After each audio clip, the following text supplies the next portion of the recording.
타인의 고난을 바라보는 시선이라는 제목으로 이제 우리 오바댜 강해를 시작하기를 원합니다. 한 3주 정도인가요? 잠깐 이제 주제 설교하면서 이제 소선지서 강해를 잠깐 멈췄었는데 이제 지난 시간까지 우리가 봤었던 아모스 말씀 그 다음에 이어지는 바로 오바댜 말씀을 우리가 살펴보도록 하겠습니다. 간략하게 개요를 설명드리게 되면 오바댜는 구약에서 가장 분량이 적은 책입니다. 딱 한 장입니다. 그래서 아마 이제 오바댜서 강해를 진행한다고 했지만 다음 시간이면은 바로 이제 끝납니다. 이 오바댜서는 신약 성경에서 단 한 번도 인용이 된 적이 없을 정도로 굉장히 분량이 적고 인기도 적은 책입니다. 그럼에도 불구하고 우리는 이 짧은 내용 안에서 하나님의 정의가 어떤 것인지, 하나님께서 심판하시는 대상의 모습은 누구인지, 또 하나님께서 그럼에도 불구하고 그들을 구원하시고 회복해 내신다는 그 놀라운 메시지를 우리가 이 책을 통해서 발견을 할 수가 있습니다. 오바댜는 남유다 선지자입니다. 그 이름의 뜻은 종이라는 뜻을 가지고 있고요. 혹은 하나님의 종 또는 하나님을 예배하는 자. 그러니까 이제 오바댜가 아바드라는 히브리에서 왔는데 이제 섬기다라는 뜻입니다. 그러니까 종도 되고요. 예배를 위해서 준비된 자, 이러한 뜻으로도 얼마든지 해석이 될 수가 있습니다. 저희가 지금까지 계속해서 소선지서의 말씀을 살펴봤는데 그동안 우리가 살펴봤던 소선지서의 내용을 보게 되면은 남유다의 죄나 혹은 북이스라엘의 죄에 대해서 하나님께서 그것을 지적하셨던 내용들을 우리가 살펴볼 수 있는데, 특별히 오바댜의 경우에는 남유다나 이스라엘이 아니라 그러니까 에돔의 죄에 대해서 지적하고 계신다라는 것을 볼 수가 있습니다. 이방 나라죠. 어찌 보면은 이게 뜬금없는 나라다라고 볼 수가 있지만 우리 성도님들 아시겠지만 에돔은 원래 이방 나라가 아닙니다. 이스라엘의 조상이 야곱인 것처럼 에돔의 조상은 누구일까요? 에서입니다. 그러니까 이들은 한 조상의 민족이라는 어떤 혈통을 가지고 있는 사람들이죠. 형제의 관계였습니다. 그럼에도 불구하고 남보다 못한 관계를 계속해서 이어오게 되죠. 우리가 차차 살펴보겠지만 에돔의 경우에는 형제 나라였던 남유다가 바벨론에 의해서 멸망을 당하는 과정 속에서 그 틈을 노려서 남유다 예루살렘을 약탈하고 그들을 노예로 삼고 학대하고 죽이는 일을 그들이 서슴지 않게 됩니다. 그래서 이와 같은 에돔을 성경에서는 하나님의 백성 이스라엘 백성을 괴롭히는 이방 민족을 대표하는 나라로 언급을 하면서 구약 성경에 굉장히 많이 그들의 죄에 대해서 주님께서 언급하고 계십니다. 자, 그러면은 에돔의 범죄가 대체 어떠한 것인지 우리가 오늘 말씀을 통해서 좀 자세히 살펴보기를 원하는데, 오늘 본문 1절 말씀을 한번 보시길 바랍니다. 1절 말씀 우리 화면에도 띄워주시고요. 1절 말씀에 너희는 일어날지어다 우리가 일어나서 에돔을 대적하여 싸우자라고 말하고 있습니다. 그러니까 에돔이 무엇인가 잘못했다는 것입니다. 그들과 대적해서 싸울 정도로 그들의 죄가 굉장히 관영했다라는 것을 말해주고 있는데, 아마 우리 성도님들 아모스 1장 말씀을 기억하신다면은 거기에 남유다와 북이스라엘 주변에 있는 6나라들의 죄에 대해서 언급했던 것을 기억하실 겁니다. 기억하고 계시죠? 믿습니다. 거기에 이제 에돔이라는 나라의 죄가 나오게 되는데, 아모스 1장 11절 말씀 보게 되면 에돔의 죄에 대해서 하나님 이렇게 말씀하십니다. 주가 이같이 말하노라. 에돔의 3가지 범법 곧 4가지 범법으로 인하여 내가 그것의 형벌을 돌이키지 아니하리니 이는 그가 칼을 들고 자기 형제를 쫓아가며, 형제가 누군지는 아시겠죠? 불쌍히 여기는 것을 다 버리고 영구히 분노하여 찢으며 자기의 진노를 영원히 간직하였기 때문이다 라고 말합니다. 북이스라엘이 아수르에게 그리고 남유다가 바벨론에게 괴롭힘을 당하고 포로로 붙잡혀 가게 되었을 때에 같은 형제였던 그 나라들을 에돔이 돕기는커녕 그때를 틈타서 오히려 그들을 더 괴롭혔다라고 말하고 있습니다.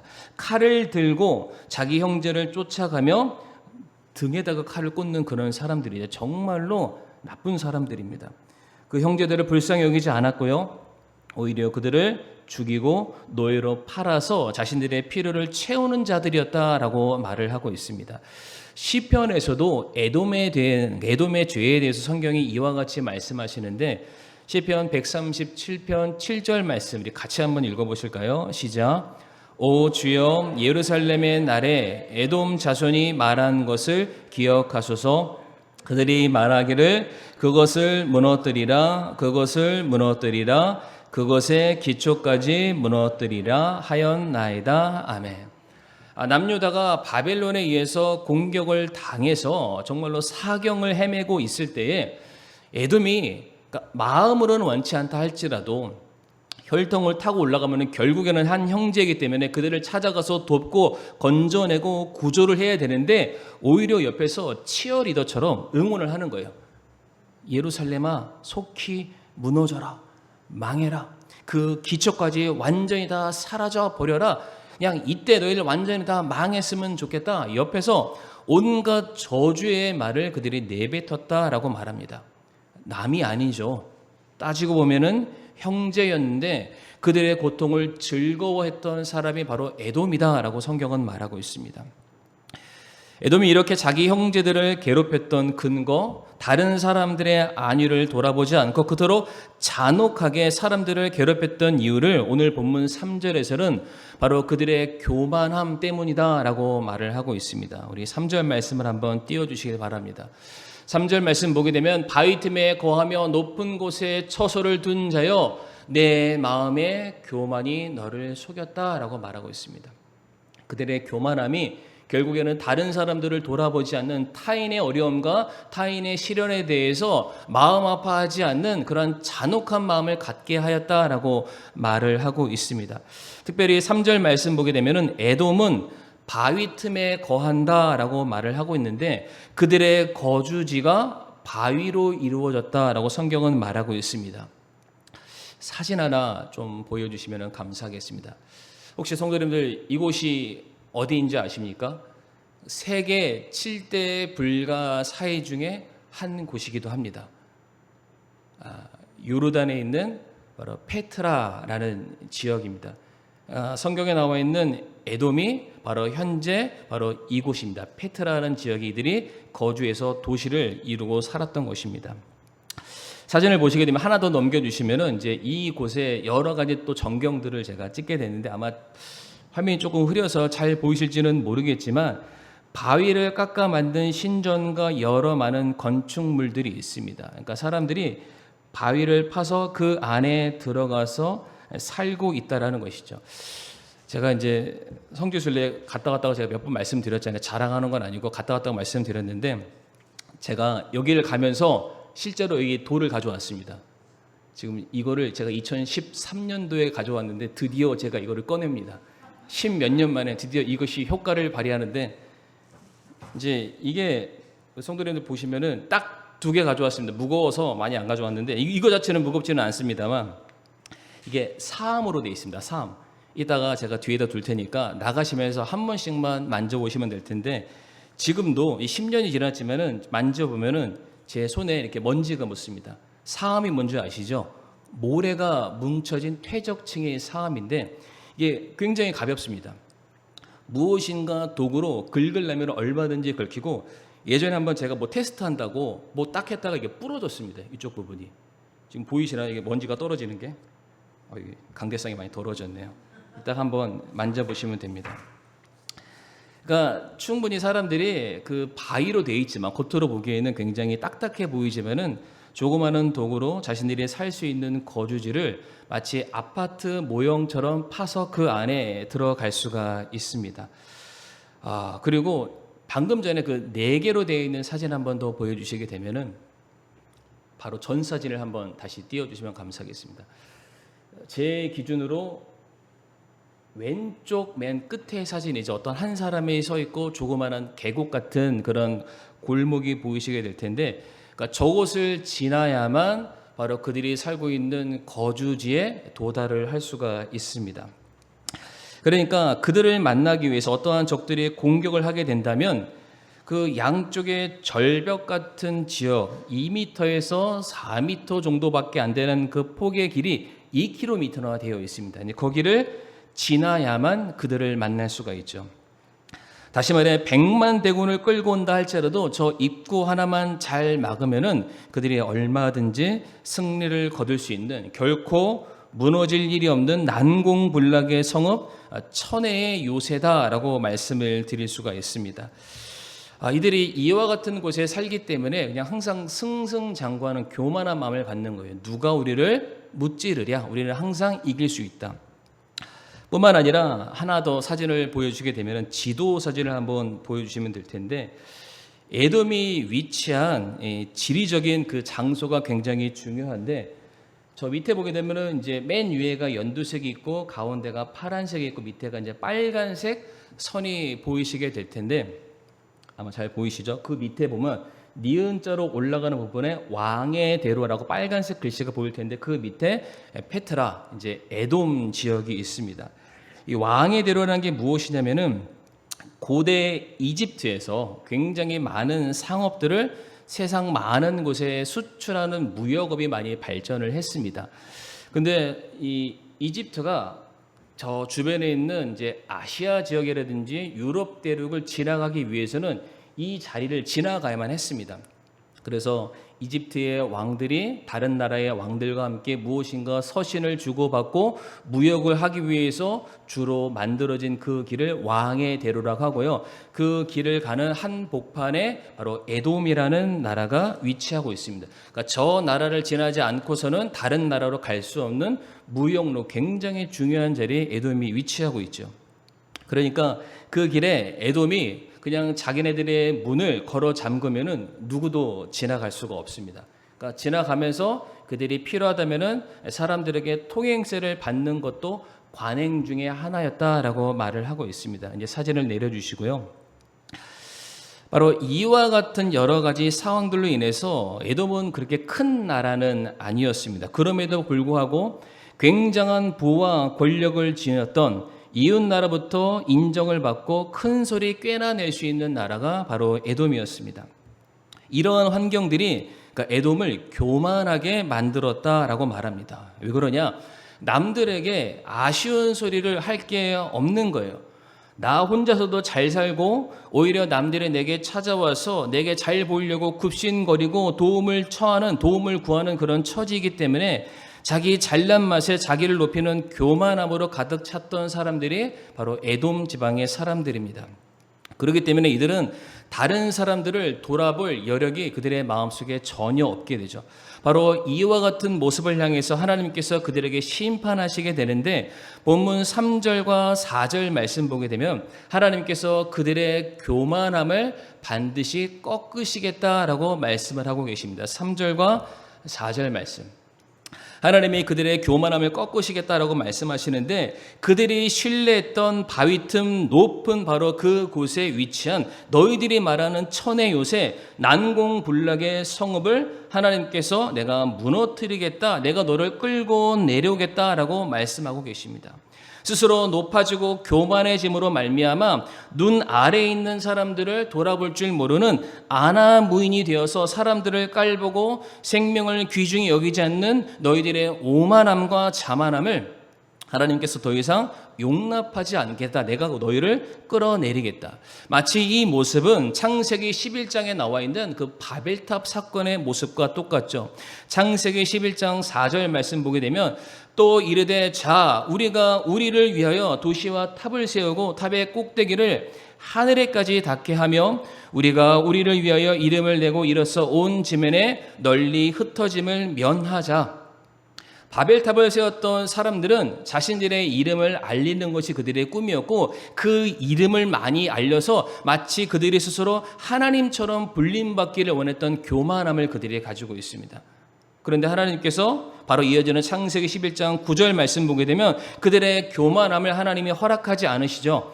주께서 거기서부터 그들을 온 지면에 널리 흩으셨다. 하나님께서 결코 그것을 허락하지 않으신다라고 말씀하고 계십니다.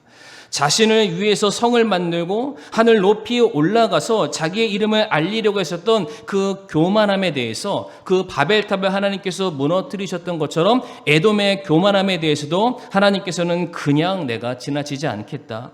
마치 스스로 자기의 자리를 높이려 하셨던 독수리처럼 하늘 높이 올라가고 그 위에 있는 별 사이에 너희들의 보금자리를 둔다 할지라도 하나님께서 거기까지 찾아가서 너희를 땅바닥 밑으로 끌고 내려간다라고 말씀을 하십니다. 성도는 이와 동일한 말씀이 아모스 9장에도 나와 있는데요. 아모스 9장 말씀 한번 띄워주시겠습니까? 아모스 9장 말씀 보게 되면 하나님께서 내가 너희를 찾아가서 심판하신다라고 되어 있을 때, 너희가 이방 나라 원수의 나라로 도피한다 할지라도 내가 거기를 찾아갈 것이고, 너희가 너희 목숨을 지키겠다고 지옥으로 도망한다 할지라도, 하늘로 올라간다 할지라도, 산 꼭대기에 숨는다 할지라도, 바닷속 깊이 들어간다 할지라도 내가 반드시 너희를 찾아내어서 심판하겠다. 하나님은 결단코 이 피조물인 인간이 하나님의 자리에 오르는 것을 결단코 기뻐하지 않으십니다. 반드시 그들을 끌어내리시겠다라고 말씀하시죠. 그런데 하나님이 에돔을 향한 심판은 이 3절과 4절에서 끝나지 않고 이어지는 5절과 6절 말씀 보게 되면은 하나님께서 어떻게 그들을 심판하시냐면, 그들이 그동안 모아왔던 모든 소유를 단 하나도 남김없이 전부 다 빼앗아 가시겠다라고 말씀을 하십니다. 그것이 이어지는 5절과 6절 말씀인데, 우리가 읽었으니까 따로 읽지는 않겠습니다만 눈으로 한번 보시게 되면 이 5절과 6절 말씀에서 이 포도 열매에 대한 비유를 말씀하고 계십니다. 아마 성도님들 아실 텐데, 이스라엘 사람들은 추수할 때 곡식이나 열매를 딸 때 100% 다 따지 않습니다.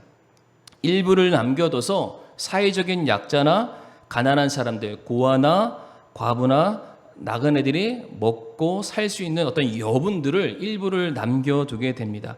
그런데 하나님께서 에돔을 어떻게 심판하시냐면은 그러한 모든 것들이 단 하나도 남지 않을 정도로 완전히 싸그리 다 가져가시겠다라고 말씀하시는 거예요. 특별히 5절과 6절 말씀 보게 되면은 에서에 대한 얘기가 나오죠. 그들이 에서의 물건들을 어찌 그리 찾아내었는가? 그러니까 에돔의 조상 에서를 말합니다. 다시 말해서 그들이 전통으로 수세기 수백 년간 가져왔던 모든 그들의 문화와 전통과 그들의 삶의 흔적마저도 주님께서 완전히 다 진멸하시겠다라고 말씀하십니다. 다시 말해 지도상 위에 그들의 흔적이 전혀 남지 않을 정도로 주님께서 그들을 다스리시겠다. 이어지는 7절 말씀 보게 되면은 에돔이 자기의 형제들을 배반해서 그들의 등 뒤에 칼을 꽂았던 것처럼 에돔 역시 너희들도 배반을 당할 것을 경고하고 계십니다. 7절 말씀 보게 되면은 에돔은 그들과 함께 동맹을 맺었던 그 사람들에 의해서 동일하게 똑같이 배반당하게 될 것이다. 네가 뿌린 대로 그대로 거두게 될 것이다 라고 경고하고 계시죠. 이어지는 8절과 9절 말씀 보게 되면은 에돔에 살고 있는 지도층, 일반 백성들, 군인들, 똑똑한 사람들, 모든 사람들, 그냥 에돔이라는 지역 안에 살고 있는 모든 사람들이라면 하나님께서 남김없이 100% 다 진멸하시겠다라고 말씀하고 계십니다. 성도님들 한번 잘 생각해 보세요. 지금 에돔이 이스라엘을 직접적으로 공격했습니까? 아니죠. 실질적으로 남유다와 북이스라엘이 멸망하게 된 것은 아수르와 바벨론의 공격 때문에 남유다가 망했고 북이스라엘이 멸망하게 됩니다. 그런데 하나님께서 그 에돔은 옆에서 박수만 친 거예요. 망해라, 망해라, 무너져라, 사라져라 박수만 치고 있었는데 결국 그것이 자기 형제들을 향한 비난이었고 무관심이었고 무정한 모습이었잖아요. 하나님께서 그 모습, 자기의 형제를 돌아보지 아니하고 도움의 손길을 베풀지 아니하고 그들의 아픔을 돌아보지 아니했던 에돔을 향해서 심판하시겠다. 너희들의 모든 것들을 내가 다 빼앗아 가시겠다. 마치 남유다와 북이스라엘이 멸망한 모든 이유와 원인이 에돔에게 있는 것처럼 에돔을 완벽하게 진멸할 것을 하나님께서 지금 말씀하고 계세요. 우리가 다 같이 에스겔서 35장 15절 말씀 보도록 할 텐데요. 에스겔 35장 15절 말씀 같이 읽겠습니다. 시작. 이스라엘의 집에 상속 재산이 황폐함으로 내가 그곳으로 말미암아 기뻐한 것 같이 내가 내게 그렇게 행하리라. 아멘. 하나님께서 말씀하시기를 네 형제들의 고통을 바라보면서 비웃고 조롱했지. 내가 그것을 내가 친히 내가 대신 갚아주겠다라고 말씀하십니다. 너희 형제들, 너희 이웃들, 그 사람들이 눈물로서 보내왔던 그 시간들에 대해서 결코 너가 돌아보지 아니하고 결국 그들을 죽게끔 만들었다면 그 모든 것에 대한 결과를 내가 반드시 너에게서 찾겠다라고 말씀하고 계십니다. 성도님도 혹시 선한 사마리아인의 비유 말씀 알고 계시죠? 누가복음 10장에 나와 있는데 그 비유를 간단하게 설명드리게 되면 한 사람이 강도를 만나서 거반 죽게 됩니다. 거의 죽게 되죠. 이 사람이 광야 한복판에서 사경을 헤매고 있는데 그 앞을 지나가는 세 부류의 사람이 있습니다. 제사장이 있고 레위인이 있었고 그리고 사마리아인이 지나가게 되죠. 율법에서 가장 첫 번째 되는 명령은 네가 하나님을 사랑하듯 내 이웃을 내 몸처럼 사랑하라. 이 율법에 대해서 누가 제일 잘 알고 있을까요? 제사장이 잘 알고 있고 제사장을 도와서 하나님을 섬기는 일을 하고 있는 레위인이 너무 잘 알고 있습니다. 그런데 그렇게 하나님의 말씀, 하나님께서 영원 사랑하라고 말씀하시는 그 첫 번째 명령이 무엇인지 아는 사람들이 그들 눈앞에 죽어가고 있는 그 사람들을 그냥 피해서 지나가게 됩니다. 근데 반면에 사마리아인은 강도마다 거반 죽어가는 자를 극진히 여기며 그의 생명을 살려주는 모습을 보게 됩니다. 그런데 성도님들, 주님께서 이것을 비유로 말씀을 하셨습니다. 그러니까 비유로 말씀하신다는 것은 누군가에게 어떠한 메시지를 전달하기 위해서 직접적으로 말하면 이해 못하니까 간접적으로 교훈적인 메시지를 주기 위해서 이 말씀을 하신 거예요. 그러면은 누구에게 이 말씀을 주시려 했는가가 굉장히 중요합니다. 우리가 다 같이 누가복음 10장 말씀 한번 펴도록 하겠습니다. 화면에는 나오지 않습니다. 누가복음 10장 25절 말씀 한번 펴주시면 감사하겠습니다. 누가복음 10장 25절입니다.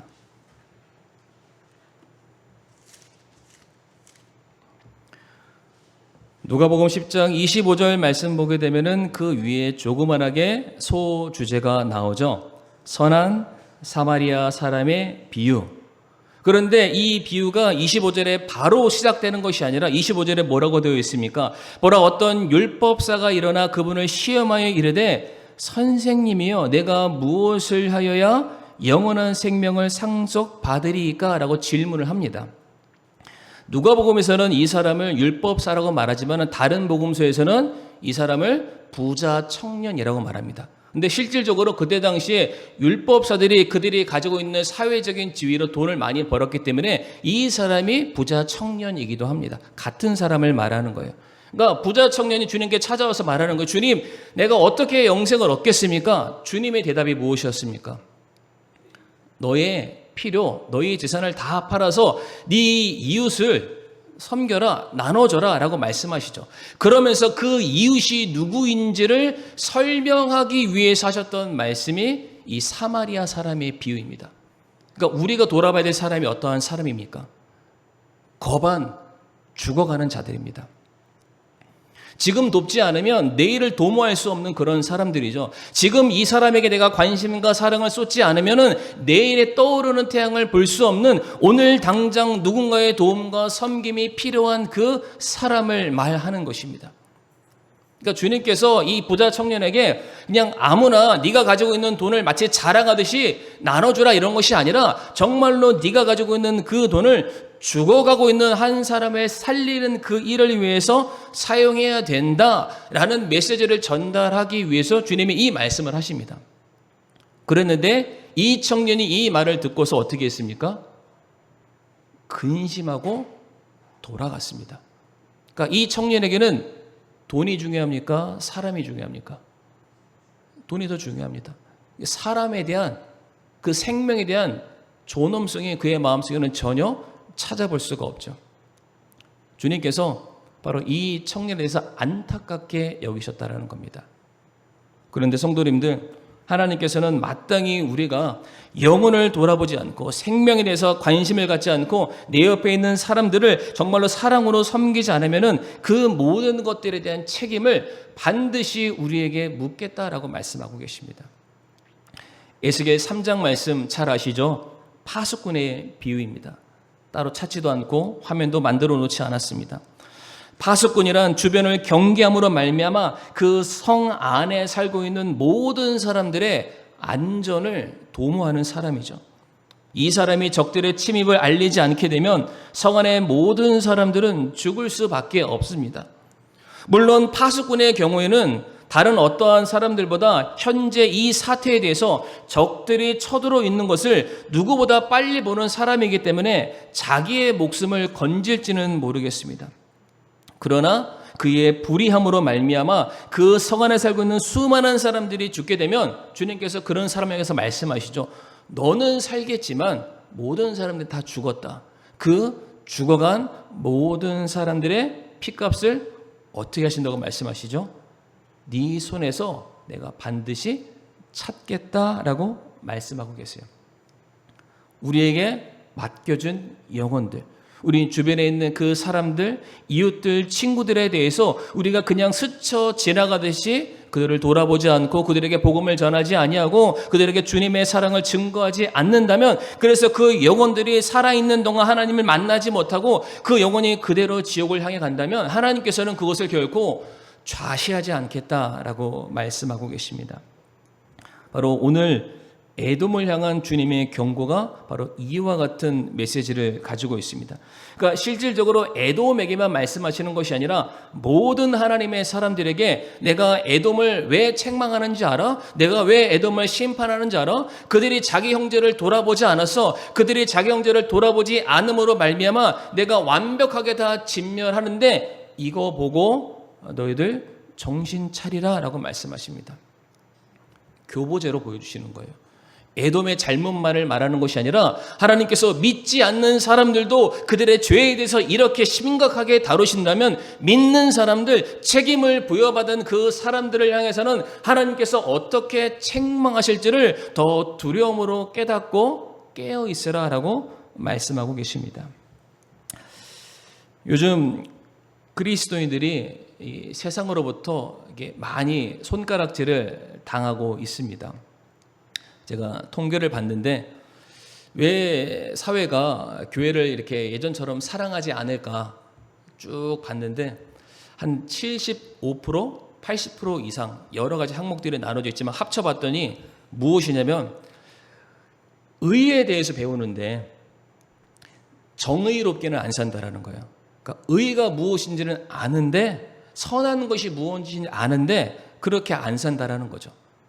그러니까 언행이 일치하지 않는다.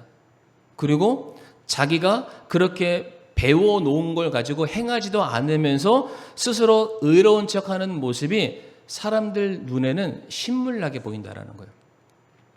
그러니까 그렇게 할 바에는 교회를 가나 교회를 가지 않나 똑같다라는 거죠. 그러니까 그러면은 교회를 안 가도 된다라는 논리가 성립된다라는 겁니다.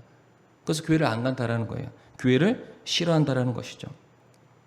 그리스도인들, 우리들의 삶에 우리가 주님께로부터 받은 사랑과 은혜가 너무 많습니다. 하루하루의 삶의 모든 것들 정말 우리가 주님의 은혜로 살아가는 것인데 그 은혜를 날마다 받으시잖아요. 하나님께서 그와 같은 은혜와 축복을 우리에게 주시는 것은 저와 성도님들이 은혜의 통로, 축복의 통로가 되어서 그것을 전달하는 역할을 감당하기를 원하시는데 어느 순간인가 이게 이제 막히기 시작한 거예요. 흘러가야 될 그 뚝에 담이 더 높아지면서 이게 넘치지 않습니다. 그냥 그 안에 계속 고여 있는 거예요. 성도님들, 고인물이 어떻게 되는지 아시죠? 고인물은 썩습니다. 그러니까 냄새가 나는 거죠. 분명히 축복을 받았는데 그 축복이 흘러나가지 않으니까 냄새가 나고 썩기 시작하면서 사람들이 찾지 않는 곳이 되었다라고 세상은 그렇게 말하고 있죠. 마태복음 7장 2절 말씀 우리가 꼭 기억했으면 하는 말씀인데요. 같이 한번 읽어보실까요? 시작. 너희가 무슨 판단으로 판단하든 그것대로 판단을 받고 너희가 무슨 척도로 재든 그것대로 너희가 다시 평가를 받으리라. 아멘. 저는 개인적으로 이 말씀은 이 흠정역 버전보다는 원래 개역 한글 버전이 훨씬 더 은혜가 되는 것 같습니다. 뭐라고 되어 있냐면 너희가 누군가를 헤아림으로 너희가 똑같이 하나님으로부터 그 헤아림을 받게 될 것이다. 그러니까 우리가 먼저 누군가를 돌아보는 그런 일을 하게 된다면 하나님께서 우리의 그런 섬김과 희생과 수고와 애씀과 눈물과 노력에 대해서 다 기억하시고 그것을 그대로 갚아주시겠다라고 말씀하고 계신다라는 거죠. 마태복음 10장 42절에서도 이렇게 주님께서 우리에게 말씀하고 계십니다. 이것도 한번 같이 읽기를 원하는데요. 시작. 또 누구든지 제자의 이름으로 이 작은 자들 중 하나에게 찬물 한 잔이라도 주어 마시게 하면 진실로 내가 너희에게 이르노니 그가 결코 자기 보상을 잃지 아니하리라 하시니라. 아멘. 물론 우리들이 누군가를 돌아보고 섬기고 그들을 위해서 우리가 사랑을 베푼다라는 것은 무조건적인 보상을 기대함으로 하는 일은 절대로 아닙니다. 그러나 중요한 것은 이 모든 수고에 대해서 하나님이 결코 단 하나도 잊지 않고 기억하신다. 갚아주신다. 지난 시간 기억나시죠? 그 부자 청년에게 다 나눠주면 몇 배를 주신다고 말씀하나요? 100배 주신다라고 말씀하셨잖아요. 결코 너희 수고가 헛되지 않겠다라고 주님께서 말씀하고 계십니다. 이제 말씀을 마무리하면서 오늘 하나님께서 에돔에 대해서 심판의 메시지를 남기셨는데 그 심판은 그들이 실질적으로 이스라엘을 공격했기 때문에 이스라엘을 죽였기 때문이 아니었습니다.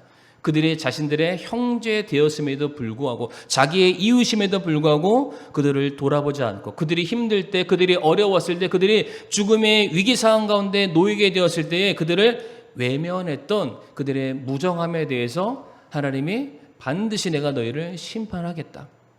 내가 너희를 대신해서 복수하겠다라는 이 말씀 우리가 정말로 기억하면서 오늘 이 시간 함께 우리가 머리 숙여 기도할 때에 우리가 영혼을 세우기 위해 선신한 모든 섬김들에 대해서 그리고 교회의 사역을 위해서 기도와 물질로 도운 모든 헌신들에 대해서 그리고 내게 있는 모든 것이 하나님의 선물임을 인정하고 그것을 즐기고 나눔에 대해서 우리가 항상 기쁨으로 섬기는 우리 성도님들의 손길 하나하나 주님이 다 기억하고 계십니다. 그래서 그것을 친히 갚아주실 것이기 때문에 우리가 더 이상 아까워하거나 주저하는 것이 아니라 주님 오늘 말씀을 통해서 우리가 기억하기는 우리의 이웃을 더 돌아보게 해주시고 몸된 성도들을 더 섬기며 그들을 격려할 수 있게 해주세요.